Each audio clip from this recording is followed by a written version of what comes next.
देश में चुनावी माहौल है, ऐसे में नेताओं की जुबानी जंग तो लाजमी है। बिहार की चुनावी सरगर्मी के बीच नेता प्रतिपक्ष तेजस्वी यादव प्रधानमंत्री मोदी पर हमलावर हुए हैं। तेजस्वी ने पीएम मोदी के नाम एक चिट्ठी लिखी है। अपनी चिट्ठी में तेजस्वी ने जनगणना, आरक्षण, मंडल कमीशन जैसे मुद्दों पर अपनी बात रखी है। तेजस्वी ने अपने सोशल मीडिया अकाउंट एक्स पर एक पोस्ट किया है।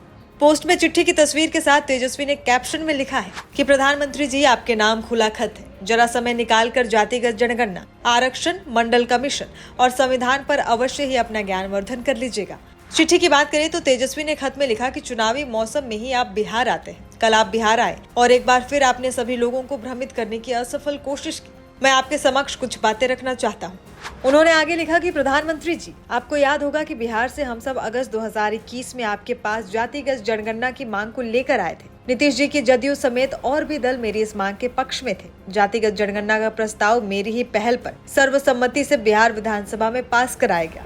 हम सभी ने मिलकर आपसे जातिगत जनगणना की मांग की थी, लेकिन आपने एकदम हमारी ये मांग ठुकरा दी थी। हम सबको पीड़ा हुई आपकी संवेदन शून्यता से, लेकिन क्या ही कहे।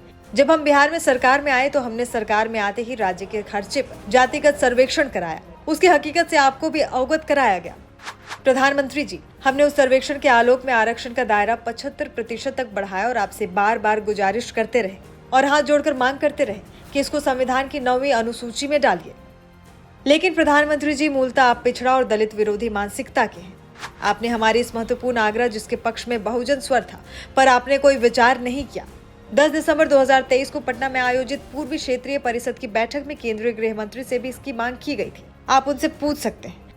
आज आप बिहार आए और यहाँ आकर आपने जितनी कुछ आधारहीन, तथ्यहीन और झूठी बातें कह सकते थे, आपने की।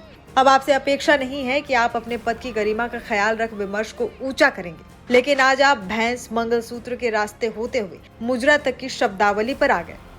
तेजस्वी आगे लिखते हैं कि सच कहूं तो हमें आपकी चिंता है। क्या इस विशाल हृदय वाले देश के प्रधानमंत्री जी की भाषा ऐसी होनी चाहिए? आप सोचिए और निर्णय कीजिए। मुझे और कुछ नहीं कहना है।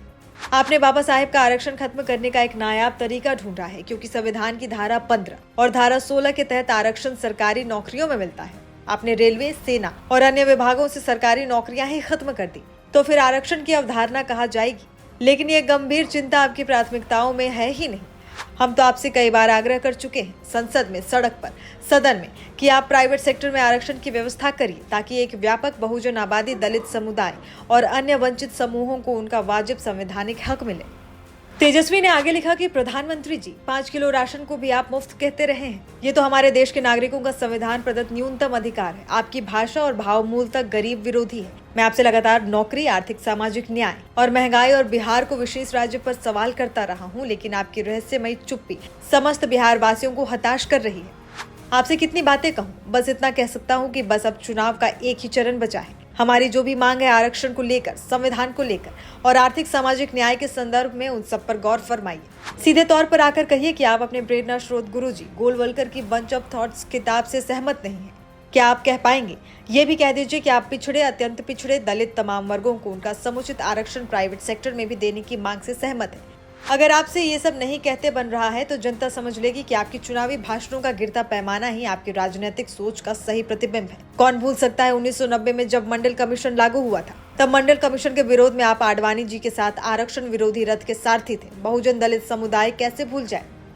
समस्त दलित, पिछड़ा, अति पिछड़ा और आदिवासी जानते हैं कि बीजेपी और आप बाबा साहेब, बिरसा मुंडा, मान्यवर कांशीराम लोहिया जी और मंडल कमीशन के कट्टर वैचारिक दुश्मन हैं। भाषा नहीं, अपने एक्शन से बताएं श्रीमान जी।